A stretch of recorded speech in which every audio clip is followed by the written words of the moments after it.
النساء بھی مدنی صورت ہے اور اس میں کل 176 آیات اور 20 رکوع ہیں۔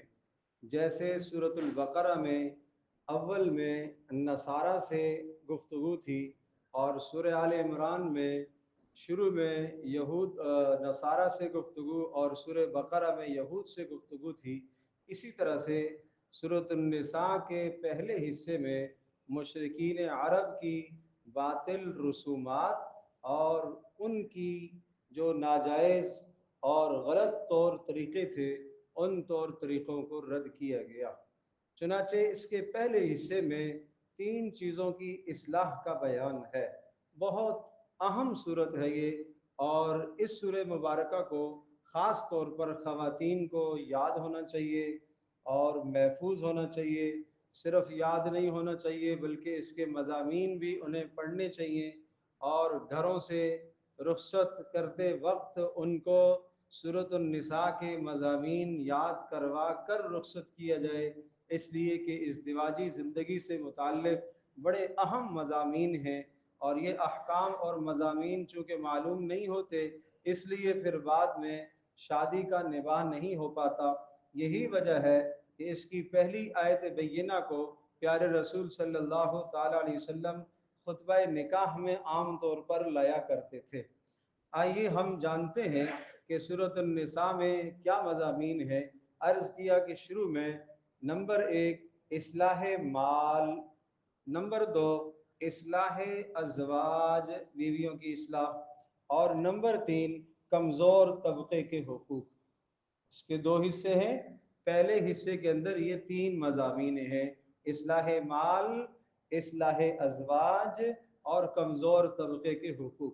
میں ان تینوں پر مختصر روشنی ڈالنے کی کوشش کرتا ہوں۔ سب سے پہلے اصلاح نساء۔ عرب دستور کے مطابق عورتوں کی کوئی اہمیت اور وقعت اس معاشرے میں نہیں تھی، اور یہاں تک کہ ایک شخص ایک دو نہیں 50 شادیاں بھی کر لیا کرتا تھا، اور شادی کے مختلف طریقے رائج تھے۔ ان تمام کے تمام طریقوں میں سے ایک طریقے کو اسلام نے برقرار رکھا جو ایجاب و قبول کا طریقہ ہے، باقی سارے کے سارے طریقے جو ہے وہ فاسد قرار دیے۔ تقریباً 10 طریقے رائج تھے، یہ نکاح کے 10 طریقے رائج تھے، اور ان سب کو قرآن نے اور پیارے رسول صلی اللہ علیہ وسلم نے باطل قرار دیا۔ گویا کہ عورت کی حیثیت ایک بھیڑ بکری اور ایک جانور اونٹ کی سی تھی، جب چاہا اسے استعمال کر لیا، اور ضرورت پوری ہو گئی تو جس طرح سے آدمی اپنے جانور کو بیچ دیتا ہے، اس طرح سے ضرورت پوری ہو جانے کے بعد عورت سے لا تعلق ہو جایا کرتے تھے۔ اور مزید ظلم اور زیادتی یہاں تک کی تھی کہ جب عورت ایام مخصوصہ میں آتی تو اس عورت کو اپنے گھر سے باہر نکال دیا جاتا، اور باہر ایک جھونپڑا بنا کر اس جھونپڑے میں وہ اپنی زندگی بسر کرتی، اور مرد کے ساتھ کسی بھی طرح کا میلاپ یا کسی بھی طرح کا کھانا پینا اٹھنا بیٹھنا درست نہیں تصور کیا جاتا تھا۔ اسلام نے آ کر عورت کو اہمیت دی، اور اتنی اہمیت معاشرے سے عورت کی گر گئی تھی کہ اگر کسی کے گھر میں بچی پیدا ہو جاتی تو وہ افسوس کرتا، اور وہ اس کو عار سمجھتا، اور وہ اس کو ذلت اور اپنی بد نصیبی کا ذریعہ سمجھتا، چنانچہ وہ اپنی اس بچی کو زندہ ہی زمین کے اندر گاڑ دیتا۔ اس کے سینکڑوں واقعات اس ماحول کے اندر ہوئے، اور جو لوگ اسفار میں ہوتے تھے جب سفروں سے واپس آتے تو بچیاں گھر میں دیکھتے، ماں تو یہ کام نہیں کر سکتی، بچی 2 سال کی 3 سال کی 4 سال کی جب ہو جاتی تو جب باپ اس بچی کو دیکھتا تو وہ جاہلیت کی غیرت اندر بھڑکتی، اور اس جاہلیت کی غیرت کی وجہ سے اس بچی کو زندہ درکور کر دیتا۔ ایسا بدترین معاشرہ تھا، اس میں بچی کو عورت کو عزت دی گئی، ماں ہونے کی حیثیت سے اسے عزت دی گئی، بیٹی ہونے کی حیثیت سے اسے عزت دی گئی، اور بیوی ہونے کی حیثیت سے اسے عزت دی گئی، اور بہن ہونے کی حیثیت سے اسے عزت دی گئی۔ 4 मुक़द्दस रिश्तों को इस औरत के साथ जोड़ कर औरत की इज्जत को बनाया। अगर ये माँ है तो इसके कदमों के नीचे जन्नत है, और अगर ये बेटी है तो इसकी तरबियत कोई करे तो इस आदमी और जहन्नम के दरमियान में ये बेटी रुकावट बन जाएगी। और इसी तरह से अगर बीवी है तो सबसे बेहतरीन वो इंसान जो अपनी बीवी के साथ अच्छा बर्ताव करे। और अगर बहन है तो बहन की तरबियत करके बुलूग के बाद मुनासिब जगह पर उसका रिश्ता करवा दे तो इस शख्स की जन्नत की भी जमानत प्यारे रसूल सल्लल्लाहु अलैहि वसल्लम ने दी है। आपने माशरे में औरत को ये मकाम दिया है, इस्लाम ये मकाम औरत का देता है। चुनाचे आगाज से ये बात आई कि उस पाक परवरदिगार का खौफ इख्तियार करो जिसने तुम्हें एक जान आदम अलैहिस्सलाम से पैदा किया, और फिर हजरत आदम ही से अल्लाह ने हवा को पैदा किया और बाईं जानिब की पसली से पैदा फरमाया, पसली के नीचे वाले हिस्से से नहीं और पसली के ऊपर वाले हिस्से से भी नहीं, बल्कि दिल के पास के हिस्से से। कि औरत वो जात है, बीवी होने की हैसियत से, माँ होने की हैसियत से, बेटी होने की हैसियत से, बहन होने की हैसियत से इसका मकाम दिल है। दिल में इसको मोहब्बत दोगे तो कायनात का निज़ाम सही चलेगा, मगर दिल में मोहब्बत दोगे। मैंने ये 4 रिश्ते गिनवाए हैं, इन 4 रिश्तों को अपने दिल में जगह दो। और फिर उसके बाद इरशाद फरमाया, देखो नया माशरा तश्कील पा रहा है और तुम एक नए खानदान को वजूद बख्शने लगे हो, लेकिन ख्याल करना कराबतदारियां छोड़ना नहीं। यानी लड़की लड़के का निकाह हो रहा है, कराबतदारियों का ख्याल रखना, अपने माँ बाप का ख्याल रखना। फिर उसके बाद अगर तुम्हारे माशरे में लड़की कोई यतीम है, यतीम बच्चियों के साथ ये कर लिया करते थे कि मिसाल के तौर पर किसी की भतीजी है और किसी की भांजी है, यतीम है, तो उस यतीम लड़की को क्या करते थे, अपने बेटे के साथ निकाह करवा दिया करते थे। और या अपने साथ अगर निकाह की गुंजाइश बनती तो अपने साथ कर लिया करते थे। क्यों? अगर ये बाहर जाएगी तो बाप का माल सारा ले जाएगी, माल समेटने के लिए उसको अपने पास रोकते थे। नंबर 2 फरमाया, इसलिए रोकते हो कि तुमसे कोई पूछने वाला नहीं है, इसलिए कि ये लड़की क्या है, यतीम है। कहा खबरदार, तुमसे पूछा जाएगा। अगर कोई और पूछने वाला नहीं है, अल्लाह तबारक तआला तो तुमसे पूछेगा। अगर यतीम बच्चियों के साथ निकाह में लाकर तुम अदल नहीं कर सकते हो तो आजाद औरतों के साथ निकाह करो। 2 भी कर सकते हो, 3 भी कर सकते हो, 4 भी कर सकते हो, मगर इंसाफ शर्त है दोनों बीवियों के दरमियान में। अगर इंसाफ की ताकत नहीं है तो फिर एक ही के साथ निकाह कर लेना। और फिर औरत का हक ये भी है, वातुन्निसा सदुकातिहिन्ना निहला, उसे महर देना, महर उसका हड़प मत करना, महर उसका हक है। जितना महर तय करोगे ये महर उसका हक है।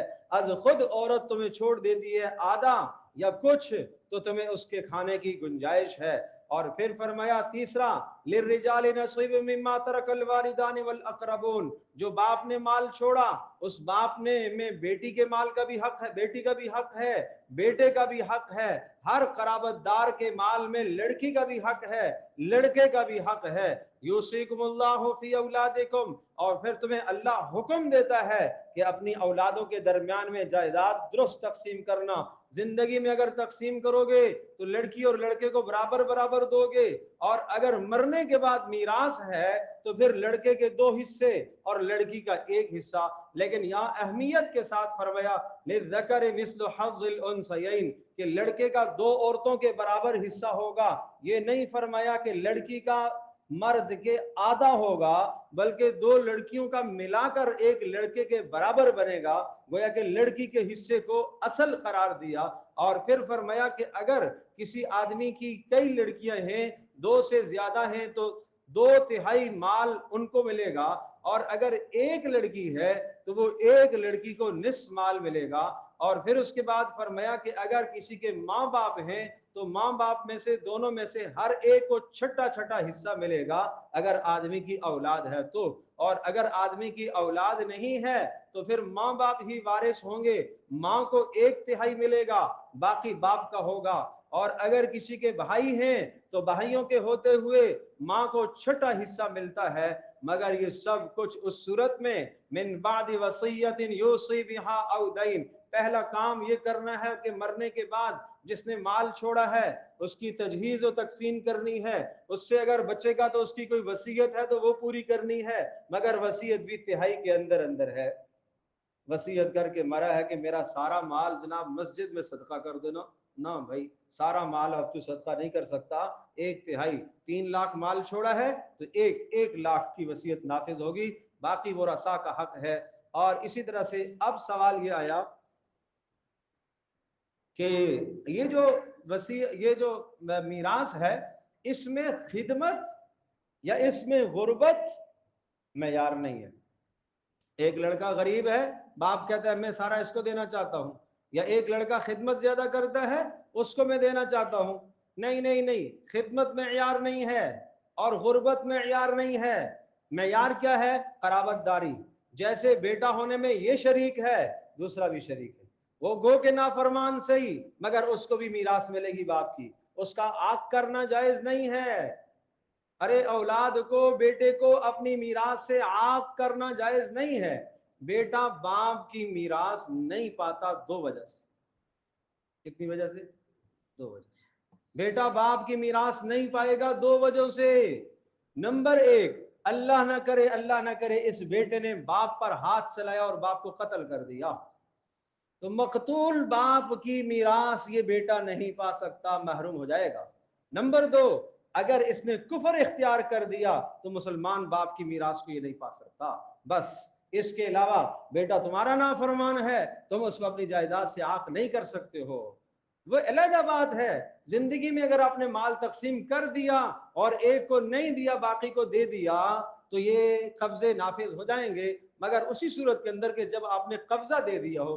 کبھی کبھی زندگی میں لوگ طے کر دیتے ہیں بھائی یہ مکان یہ فلاں بیٹے کا، وہ پراپرٹی فلاں کی، وہ دکان فلاں کی، یہ آپ نے صرف زبانی بولا ہے، لکھ کے بھی آپ نے پرچہ رکھ دیا ہے، اسی حال میں آدمی مر گیا، پرچہ لکھا ہوا وصیت آئی، بھائی یہ جناب اس بیٹے کو، یہ اس کو، یہ اس کو، یہ کچھ بھی نافذ نہیں ہوگا، یہ سب آپ کی وصیت لکھی ہوئی بیکار جائے گی۔ کیوں؟ اس لیے یہ اس وقت معتبر ہے جب آپ اس کو قبضے میں دے دیں۔ قبضہ جب تک آپ نہیں دیں گے، قبضے کا مطلب یہ ہے کہ آپ اپنا تصرف وہاں سے ختم کر دیں، اس کے نام کر دیں، اس کو سارے حق دے دیں، اس کے گھر سے آپ نکل جائیں، بھائی یہ اس بیٹے کو دے دیا میں نے، آج کے بعد اس پراپرٹی سے میرا کوئی تعلق نہیں ہے۔ اس طرح سے اگر دے دیا ہے تو یہ گفٹ تام ہوگا، ورنہ تام نہیں ہوگا۔ نہیں بیچارے مسائل جانتے اور پھر بعد میں جھگڑے ہوتے ہیں، بعد میں آتے ہیں جنہیں ابا نے تو یہ مجھے کہا تھا، یہ تو ابا نے مجھے کہا تھا، یہ تو مجھے کہا، کہنے سے کیا ہوتا ہے بھائی؟ ملکیت جب تک نہیں، جب تک مالک نہیں بنائے گا باپ تو یہ ملکیت تام نہیں ہوگی، یہ گفٹ تام نہیں ہوگا۔ اور پھر اس کے بعد فرمایا وَلَكُمْ نِصْفُ مَا تَرَكَ أَزْوَاجُكُمْ، بیوی میں سے، بیوی اگر مر گئی تو شوہر کو کتنا ملے گا؟ وَلَكُمْ نِصْفُ مَا تَرَكَ أَزْوَاجُكُمْ إِن لَّمْ يَكُن لَّهُنَّ وَلَدٌ، اگر بیوی کی اولاد نہیں ہے تو پھر تمہیں بیوی کا نصف ملے گا، اور اگر بیوی کی اولاد ہے تو پھر تمہیں چوتھائی ملے گا، پھر تمہیں چوتھائی ملے گا۔ وَلَهُنَّ الرُّبُعُ مِمَّا تَرَكَ، اور اگر تمہاری موت آ گئی تو تمہاری بیویوں کو کیا ملے گا؟ اگر تمہاری اولاد نہ ہو تو بیوی کو چوتھائی ملے گا، اور اگر تمہاری اولاد ہے تو بیوی کو 8واں حصہ ملے گا۔ یہ سب تفصیل قرآن میں بیان کی گئی ہے۔ یہ عورتوں کے حقوق ہیں، یہ عورتوں کے حقوق ہیں، اس ایک رکوع میں اس قدر تفصیل کے ساتھ۔ اب سوال یہ ہے کہ ایک آدمی کلالہ ہے، ایسا شخص ہے کہ جس کی ماں بھی نہیں ہے، اولاد بھی نہیں ہے، باپ بھی نہیں ہے، کلالہ شریعت میں اس کو کہا جاتا ہے جس کے اصول فروع نہ ہو، یعنی اوپر بھی کوئی نہ ہو، ماں باپ دادی دادا نانی نانا نہ ہو، اور نیچے بھی کوئی نہ ہو، بیٹا بیٹی پوتا پوتی نواسی نواسا کوئی نہ ہو، اس کو کلالہ۔ دائیں بائیں اس کے بھائی ہیں، بھائی بہن ہیں، किसको मिलेगा? बहन भाइयों को मिलेगा। अब बात ये आई कि बहन भाइयों को मिलेगा, भाई बहन तीन तरह के होते, कितनी तरह के? तीन तरह के। नंबर एक हकीकी, हकीकी उसको कहा जाता है जो बाप माँ दोनों शरीक, बाप भी एक माँ भी एक, इसको क्या कहते हैं? हकीकी। दूसरा होता है अल्लाती, अल्लाती क्या है? बाप एक है माँ अलग अलग है। एक शख्स ने दो शादियां की हुई हैं, एक औरत से एक बीवी से कुछ बच्चे, दूसरी से कुछ बच्चे, ये बाप दोनों का क्या है? एक है, माँ अलग अलग है, ये बहन भाई हैं मगर अल्लाती, इसको शरीयत इसके अलग हिस्से हैं, इस भाई के वो हिस्सा नहीं है जो हकीकी का है। बात समझे नहीं समझे? फिर उसके बाद तीसरी सूरत अखियाफी, अखियाफी क्या है? माँ एक है बाप अलग अलग है। एक औरत बेवा हो गई, मसलन बेवा हो गई और उसकी औलाद थी, अब उसके साथ किसी और ने निकाह कर लिया, तो उस जो बच्चे पैदा हुए, अब ये बच्चे आपस में क्या लगेंगे? अखियाफी बहन भाई लगेंगे, इसलिए कि माँ इनकी एक है मगर बाप अलग अलग है। तो ये तीनों किस्मों की मीरासों का अलग अलग हुक्म है। और अजीब बात, कुछ अहकाम यहाँ हैं और कुछ सूरत निसा के आखिर में। ये मैं तफसील से इसलिए कुछ जिक्र कर रहा हूं कि कुछ पता तो चले कि ये अहमियत वाली चीज है, ये किस कदर अहमियत वाली चीज है, मगर हमारे यहाँ इसको आज रिवाज नहीं दिया जाता। एक सुई भी है ना, उसमें भी सब असहाब फुरूज, कुरान जिनको कहता है असहाब फुरूज, जिनके हिस्से कुरान ने बयान कर दिए, इनको असहाब फुरूज कहा जाता है। और मजे की बात यह कि असहाब फुरूज के लिए वसीयत भी जायज नहीं है। ला वसीयत लिवारिसिन, प्यारे रसूल सल्लल्लाहु अलैहि वसल्लम ने हज्जतुल विदा के मौके पर इरशाद फरमाया था कि वारिस को वसीयत नहीं कर सकते आप कि भाई ये जनाब मेरे मरने के बाद इतना इतना माल इस बेटे को दे देना, उसको तो वैसे भी मिलेगा ना, उसके लिए आप मेरा वसीयत थोड़ी कर सकते हैं। ये मसाइल सीखने, तो बात अर्ज कर रहा था औरतों के मसाइल, और फिर उसके बाद फरमाइए, ये सब बयान करने के बाद फरमाया तिल का हुदूदुल्लाह, ये अल्लाह की बयान करदा हदें हैं। किसको कितना? बाप को कितना, माँ को कितना, भाई को कितना, हकीकी भाई को कितना, अल्लाती भाई को कितना, अखियाफी भाई को कितना, और बहन को कितना, ये सब सब हिस्से कुरान ने मुतय्यन कर दिए हैं। फरमाया वमन यतअद्दा हुदूदल्लाह वमन यअसिल्लाह व रसूलह, जो अल्लाह और उसके रसूल की नाफरमानी करेगा, व यतअद्दा हुदूदहु, और अल्लाह की हुदूद को फलांगेगा, युदखिलहु नारा, अल्लाह उसको जहन्नम में दाखिल करेगा, फिर खालिदीन फीहा, हमेशा रहेगा, व लहु अज़ाबुम मुहीन, और उसके लिए दर्दनाक अज़ाब होगा। उसके बाद अगर कोई औरत बेहयाई का इर्तिकाब कर लेती है माशरे में, फस्तशहिदू अलैहिन्ना फस्तशहिदू अलैहिन्ना अर्बअतम मिनकुम, चार गवाह मुकर्रर करो, और चार गवाह इस बात की गवाही देंगे, सूरह नूर में आगे इसकी तफसील आएगी, वो ये कहेंगे हमने ये जुर्म होता हुआ देखा है। अगर वो औरत शादीशुदा है संसार कर दिया जाएगा, गैर शादीशुदा है उसे 100 कोड़े मारे जाएंगे, मगर उससे तौबा करवाई जाएगी ताकि उसकी आखिरत संवर जाए। या अय्युहल्लज़ीना आमनू, ईमान वालो खबरदार, ला यहिल्लु लकुम, तुम्हारे लिए ये हलाल नहीं है कि जबरन औरतों के माल पर कब्जा कर लो। नहीं समझे? भाई का इंतकाल हो गया, भाई ने बड़ा माल छोड़ा, भाभी को निकाह से रोक दो, ये जायज नहीं है। भाभी से जबरन जबरदस्ती निकाह कर लो, ये जायज नहीं है। वला ताज़ुलूहुन्ना लितज़हबू बिबअज़ि मा आतैतुमूहुन्ना, और उनको मजबूर न करो इस बात से, निकाह से, ताकि तुम उनके माल पर काबिज बन जाओ। और फरमाया और वाशिरुहुन्ना बिल मारूफ, अल्लाह सिफारिश कर रहा है औरतों के साथ हुस्न सलूक करना। अगर किसी औरत के अंदर कोई नापसंदीदा बात है तो उसमें कोई खैर भी तो होगी। एक बुराई को लेकर माशरे में उसकी बुराई न बयान करना, उसकी अच्छाइयां तलाश करो। और अगर तुमने अपनी औरत को महर दे दिया, महर देने के बाद रुख्सती भी कर ली है, इस दिवाजी ताल्लुक एक बार कायम हो गया है, अब महर वापस देने की इजाजत नहीं है। अगरचे वो आतैतुम इहदाहुन्ना किंतारन, सोने का तुमने ढेर भी दिया हो तब भी वापस लेना तुम्हारे लिए जायज नहीं है। आज तो सबसे पहले यही मुतालबा होता है। अगर किसी बुनियाद पर औरत मुतालबा कर दे, वो अलग बात है, आगे बात आएगी कि कब औरत मुतालबा कर सकती है तलाक का, या किस बुनियाद पर उसे तलाक दी जा सकती है। ना मर्द को ये मसाइल मालूम है, ना औरत को ये मसला पता है। और उसके बाद फिर फरमाया हुर्रिमत अलैकुम, 15 किस्म की औरतों से निकाह करना तुम्हारे लिए जायज नहीं है। 15 किस्म की फहरिस्त जिक्र फरमा दी। उम्महातुकुम माएँ, बनातुकुम बेटियां, अखवातुकुम बहनें, अम्मातुकुम तुम्हारी फुफियां, खालाएं, भांजियां, भतीजियां, रजाई माएँ, और इसी तरह से रजाई बहनें, और इसी तरह से तुम्हारी सास और तुम्हारी रबीबा। रबीबा उस लड़की को कहा जाता है कि जिसकी माँ से आपने निकाह कर लिया हो और उसकी किसी और शोहर से कोई बेटी हो, वो रबीबा है तुम्हारी। वह हलाइलु अबनाइकुम, और इसी तरह से तुम्हारी बेटों की बीबियां, मगर बेटे कौन से? हकीकी बेटे, सुलबी, मुंह बोले बेटे नहीं। वन तजमाउ, दो बहनों को जमा करना भी जायज नहीं है।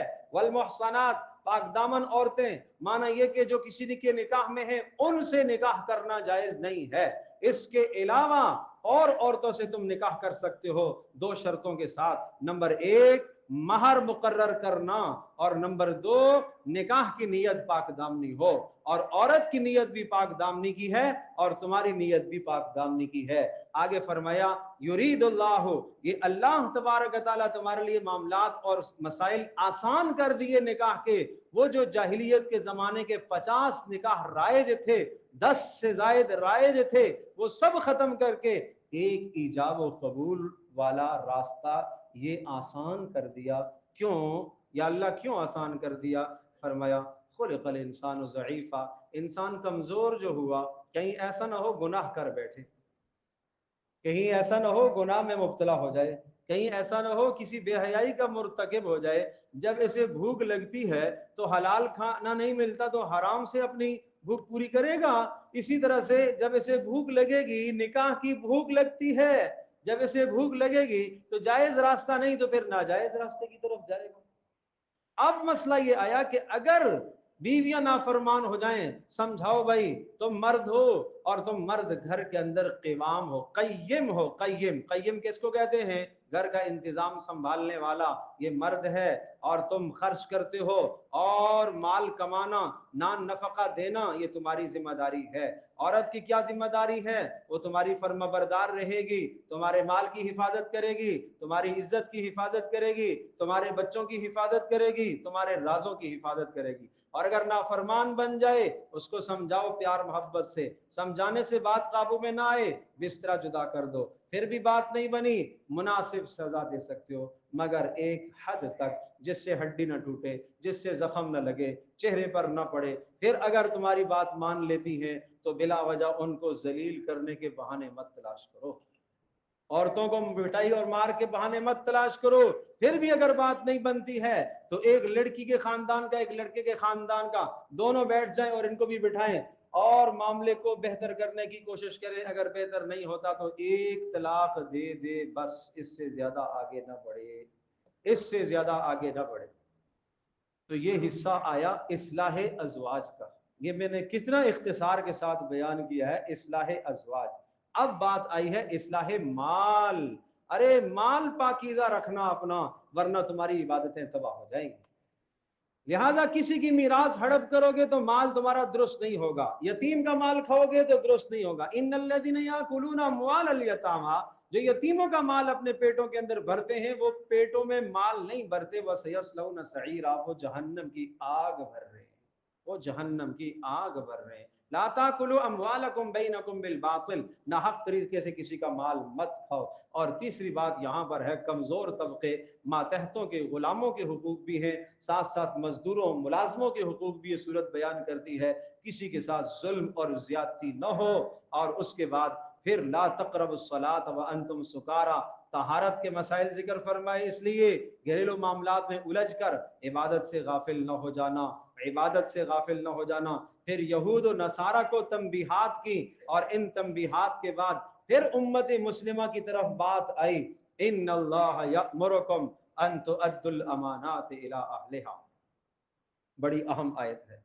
यहाँ से इस सूरत का दूसरा हिस्सा समझ ले, आयत नंबर 57 तक एक हिस्सा है और 58 से लेकर आगे तक इसका दूसरा हिस्सा है।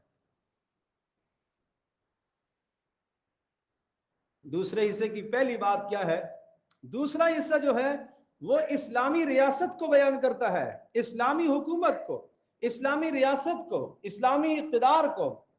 اس میں سب سے پہلی بات یہ ارشاد فرمائی کہ اللہ تمہیں حکم دے رہا ہے کہ امانتوں کو ان کے اہل کے سپرد کیا کرو، منصبوں کو، عہدوں کو نااہلوں کے سپرد مت کیا کرو۔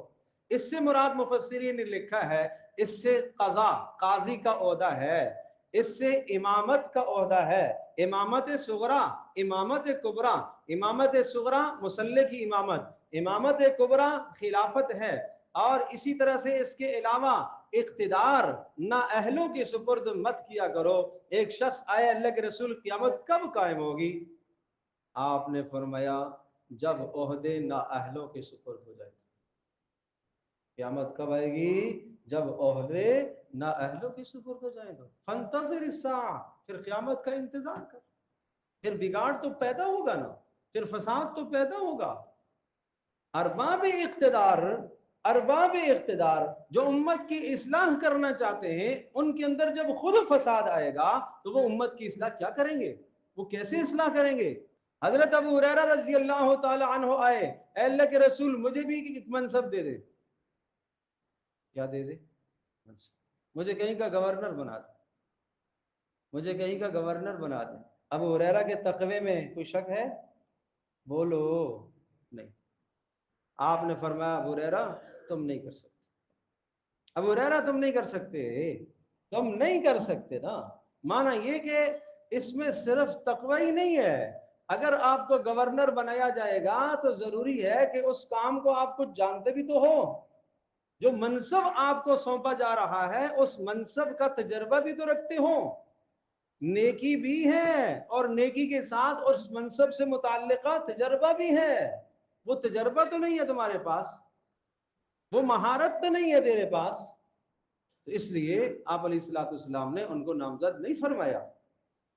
تو اس لیے بہرحال ایک حدیث پاک میں آتا ہے، ایک وقت آئے گا کہ لوگ اتخذ الناس رؤوسا جہالا، لوگ جاہلوں کو پیشوا اور مقتدا بنا لیں گے۔ علامہ ملا علی قاری رحمۃ اللہ علیہ نے مشکات کی شرح میں اس حدیث کی تشریح میں لکھا ہوا ہے، اتخذ الناس رؤوسا جہالا کا مطلب یہ ہے لوگ جاہلوں کو قاضی بنا لیں گے، لوگ جاہلوں کو امام بنا دیں گے، لوگ جاہلوں کو مقتدا بنا دیں گے۔ پھر کیا ہوگا؟ فَسَأَلُوا، لوگ ان سے مسائل پوچھیں گے تو وہ غلط بتائیں گے اور وہ خود بھی گمراہ ہوں گے، دوسروں کو بھی گمراہ کریں گے۔ اللہ ہماری حفاظت فرمائے۔ تو اس کے بعد پھر ارشاد فرمایا کہ اے ایمان والو، تمہیں رسول کا فیصلہ، اللہ اور اس کے رسول کے فیصلے کو سب سے اول ترجیح دینی چاہیے۔ فَلَا وَرَبِّكَ لَا يُؤْمِنُونَ حَتَّى يُحَكِّمُوكَ فِي مَا شَجَرَ بَيْنَهُمْ، تیرے پروردگار کی قسم۔ رسول اللہ کا پروردگار کون ہے؟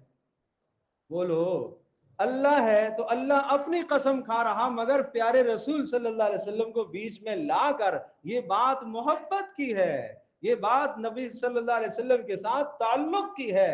اے نبی تیرے رب کی قسم، یہ صاحب ایمان نہیں ہو سکتے جب تک تجھے حکم تسلیم نہ کر لیں، جب تک تیرے فیصلے کو نہ مان لیں، جب تک تیرے حکم کو نہ مان لیں۔ اور صرف ماننا کافی نہیں ہے، دل و جان سے تسلیم کرنا ہے۔ ٹھیک ہے مان تو لیتا ہوں، جی تو نہیں چاہ رہا، با دل ناخواستہ، نہ با دل ناخواستہ نہیں، نہیں، خوشی سے قبول کرے گا رسول اللہ صلی اللہ تعالی علیہ وسلم کا فیصلہ۔ پھر ایسوں کا حشر کہاں ہوگا؟ فَأُولَٰئِكَ مَعَ الَّذِينَ أَنْعَمَ اللَّهُ، ایسوں کا حشر اللہ نبیوں کے ساتھ، صدیقین، شہداء اور صالحین کے ساتھ کرے گا۔ پھر اہل ایمان کو تنبیہ کی گئی ہے کہ دیکھو تمہیں ہر وقت کفار کے مقابلے میں اپنے آپ کو تیار رکھنا ہے، کسی بھی صورت میں اپنے آپ کو کمزور نہیں ہونے دینا ہے۔ پھر قتل خطا کے احکام ذکر فرمائے۔ کبھی سوچا ہے قتل خطا کیا ہوتا ہے؟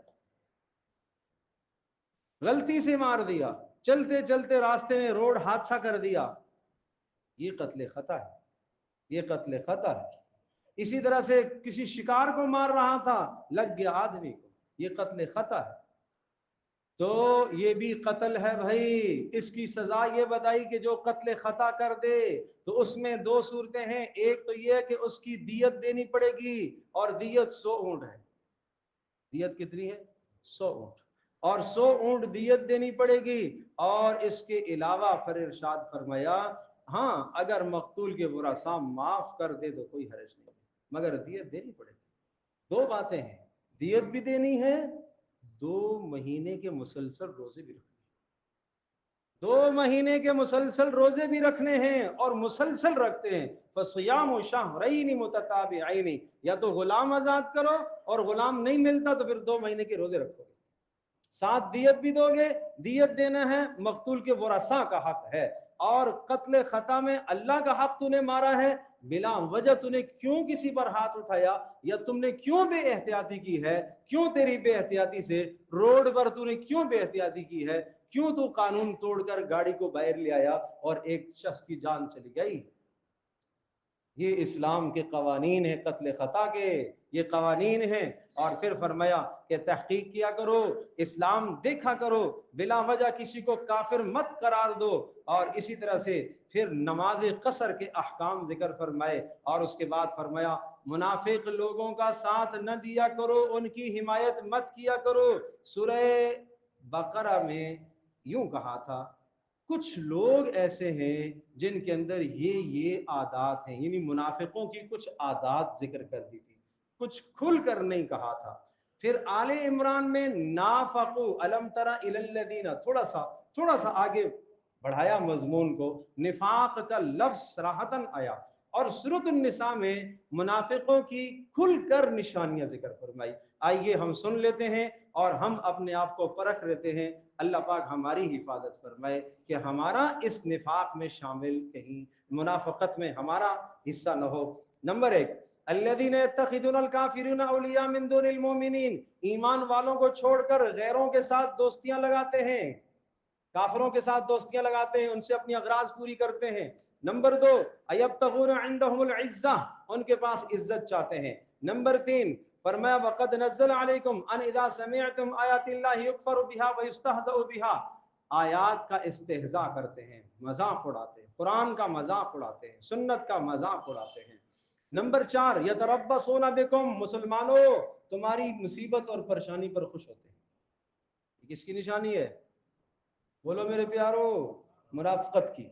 के मुसलमान की रसूलुल्लाह सल्लल्लाहु अलैहि वसल्लम ने कैसे समझाया, ला तुज़हिर शमातत li अखीका, अपने भाई की मुसीबत पर खुश न हुआ करो, हो सकता है अल्लाह उसको आफियत दे दे और तुम्हें उस मुसीबत में गिरफ्तार कर दे, न खुश हुआ करो।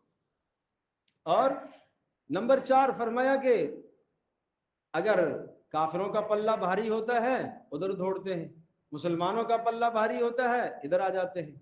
और फिर इसी तरह से इन्नल मुनाफिकीना युखादिऊनल्लाह, धोखा देते हैं। और वइदा कामो इलस्सलाह, कामो को साला, नमाज में सुस्तियां करते हैं। और युराऊन अन्नास, आमाल में दिखलावा करते हैं। मुज़ब्ज़बीन बैन ज़ालिक, हमेशा तज़ब्ज़ुब का शिकार रहते हैं, कहीं करार नहीं आता उनको, कभी उधर कभी इधर, कभी उधर कभी इधर। और इससे खौफनाक मिसाल एक बताऊं जो रसूलुल्लाह सल्लल्लाहु अलैहि वसल्लम ने बतलाई, जो बुखारी शरीफ की रिवायत में है। यहाँ तो इतना कहा गया ना, तजब्जुब है, तजब्जुब समझते हो ना, कि इंसान का जहन एक बात को कबूल न करे, कभी उधर अपना फायदा ढूंढे, कभी इधर अपना, कभी मुसलमानों के पास फायदा ढूंढे, कभी काफिरों के पास फायदा ढूंढे। अब हदीस में बुखारी शरीफ की रिवायत है, रसूलुल्लाह सल्लल्लाहु अलैहि वसल्लम ने फरमाया मुनाफिक की मिसाल उस बकरी की सी है जो नर तलाश करने के लिए कभी उस रेवड़ में जाती है, कभी इस रेवड़ में जाती है। ये हदीस की बात कह रहा हूं, अपनी तरफ से नहीं कह रहा, बुखारी शरीफ की रिवायत। इसलिए अपने दिल को पाक साफ रखा करो, अपने दिल को पाक साफ रखा करो, मुनाफिकत से, निफाक से अपने माहौल को, अपने माशरे को, अपनी सोचों को, अपने नजरियात को, अपने अकायद को, अपने समाज को पाक रखने की कोशिश किया करो। और फरमाया वमन युज़लिलिल्लाह फलन तजिद लहू सबीला, जिनको अल्लाह बहका दे उन्हें कोई हिदायत का रास्ता नहीं मिल सकता। और फिर इरशाद फरमाया खबरदार खबरदार, तुम्हें मुसलमानों को छोड़कर काफिरों के साथ दोस्तियां नहीं रखनी चाहिए। इन्नल मुनाफिकीन फी दरकिल अस्फली मिनन नार, मुनाफिक जहन्नम के सबसे निचले तबके में होंगे और उनका कोई हामी मददगार नहीं होगा। यहूदी ऊपर, नसरानी ऊपर, मुशरिक ऊपर, मुल्हिद ऊपर, ईसाई ऊपर, मगर मुनाफिक सबसे नीचे, کیونکہ دھوکہ دینا چاہتا ہے، اللہ کو دھوکہ دیتا ہے، اللہ کے رسول کو دھوکہ دیتا ہے۔ اس کے بعد فرمایا ہاں الا الذین تابوا واصلحوا، مگر جو نفاق سے توبہ کر لے اور اپنے اعمال کو ٹھیک کر لے اور اللہ کی رسی قرآن کریم کے ساتھ چمٹ جائے اور آج کے بعد اپنی زندگی کو بہتر کر لے، فاولئک مع المؤمنین، اللہ اس کا حشر ایمان والوں کے ساتھ کرے گا۔ ما یفعل اللہ بعذابکم ان شکرتم، اللہ کو تمہیں عذاب دے کر کوئی خوشی تو نہیں ہو رہی ہے، اگر تم شکر گزار بنو گے تو اللہ تمہیں نہیں عذاب دے گا۔ وَكَانَ اللَّهُ شَاكِرًا عَلِيمًا، اللہ پاک شکر قدردان ہے۔ شاکر کیا مانا؟ قدردان ہے۔ جب بندہ شاکر ہے نا تو مانا شکر کرنے والا، اور اللہ کی صفت ہے شاکر تو مانا قدردان ہے۔ اللہ قدردان ہے، قدردان ہے، تمہاری نیکیوں کی قدر کرنے والا ہے۔ اللہ تبارک و تعالی ہم سب کے لیے سمجھنا عمل کرنا آسان فرمائے۔ الحمدللہ رب العالمین، عدد خلقہ ورضا نفسہ وزنۃ عرشہ ومداد کلماتہ، اللہم احسن عاقبتنا فی الامور کلہا واجرنا من خزي الدنیا وعذاب الآخرہ، اللہم استر عوراتنا وآمن روعاتنا، یا حی یا قیوم برحمتک نستغیث، اصلح لنا شاننا کلہ ولا تکلنا الی انفسنا طرفۃ عین، وصلی اللہ تعالی علی خیر خلقہ محمد وعلى آلہ وصحبہ اجمعین برحمتہ۔